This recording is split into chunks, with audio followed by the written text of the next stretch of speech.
আসসালামু আলাইকুম। সবাই কেমন আছেন? আশা করি সবাই ভালো আছেন।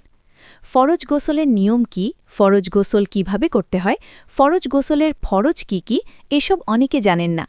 কেউ যদি সঠিকভাবে ফরজ গোসল করতে না পারেন তাহলে তিনি অপবিত্র রয়ে যাবেন।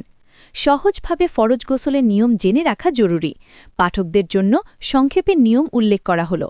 কখন ফরজ গোসল ওয়াজিব হয়? বীর্যপাত হলে, স্বপ্নদোষ বা অন্য কারণে, স্ত্রী স্বামীর মিলন হলে, বীর্যপাত হোক বা না হোক, মহিলাদের হায়েজ বা নেফাস শেষ হলে। ফরজ গোসলের ফরজ কয়টি ও কি? হানাফি মাঝহাবে ফরজ গোসলের ৩টি ফরজ: ১. মুখে কুলি করা, গড়গড় করে পানি মুখের ভিতর নিয়ে পুরো মুখ ধোয়া যাতে গলার শুরু পর্যন্ত পানি পৌঁছায়। ২. নাকে পানি দেওয়া, নাকে পানি নিয়ে নরম হাড় পর্যন্ত পৌঁছানো, ইস্তিনশাক। ৩. পুরো শরীর ধোয়া, মাথার চুলের গোড়া থেকে পায়ের নখ পর্যন্ত শরীরের প্রতিটি অংশে পানি পৌঁছানো। কোনো অংশ শুকনো থাকলে গোসল হবে না। নিয়ত করাও জরুরি। দিলে করা যথেষ্ট, মুখে বলা জরুরি নয়। নিয়ত: আমি জানাবাত থেকে পবিত্র হওয়ার জন্য ফরজ গোসল করছি। এই ৩টি ফরজ পূরণ হলে গোসল সহি হয়, যদিও সুন্নত পদ্ধতিতে করলে উত্তম। ফরজ গোসলের সঠিক পদ্ধতি, সুন্নত সহ পরিপূর্ণ নিয়ম: ১. নিয়ত করুন দিলে, আমি ফরজ গোসল করছি। ২. বিসমিল্লাহ বলে শুরু করুন, সুন্নত। ৩. ২ হাত কবজি পর্যন্ত ৩ বার ধুয়ে নিন। ৪. লজ্জাস্থানের নাপাকি ধুয়ে ফেলুন যদি থাকে। ৫. পূর্ণ অজু করুন যেভাবে নামাজের জন্য করেন, হাত, মুখ, হাত, মাথা মাসেহ, পা। অজুর সময় পা শেষে ধোয়া ভালো যাতে গোসলের পানি নোংরা না হয়। ৬. মাথায় ৩ বার পানি ঢেলে ভালো করে খেয়াল করুন চুলের গোড়া ভিজে গেছে কিনা। ৭. ডান কাঁধে ৩ বার পানি ঢালুন, পুরো ডান পাশ ধুয়ে নিন। ৮. বাম কাঁধে ৩ বার পানি ঢালুন, পুরো বাম পাশ ধুয়ে নিন। ৯. শরীরের মাঝের অংশ ভালো করে ধুয়ে নিন।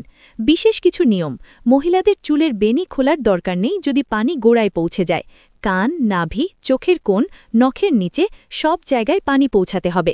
শরীরে কোনো ক্রিম বা তেল থাকলে তা সরিয়ে পানি পৌঁছাতে হবে।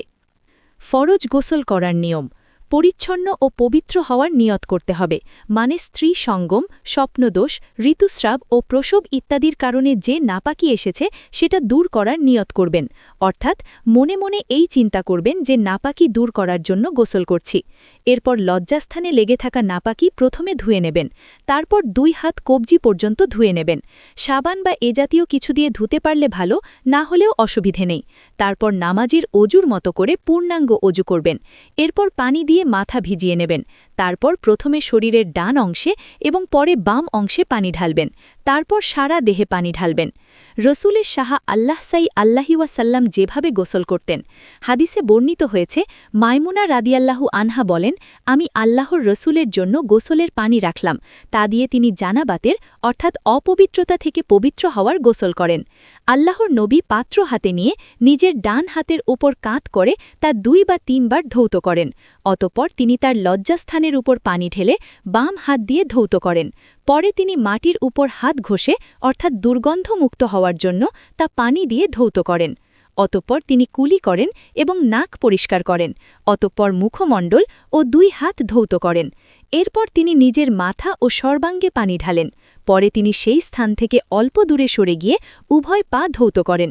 আবু দাউদ, হাদিস ২৪৫। আল্লাহ আমাদের সবাইকে সঠিকভাবে ইবাদত করার তৌফিক দিন।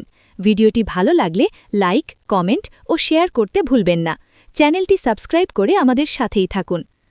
তোমার কোনো প্রশ্ন থাকলে কমেন্টে জানাও। আল্লাহ আমাদের সবাইকে সঠিক ইলম দান করুন। আমিন।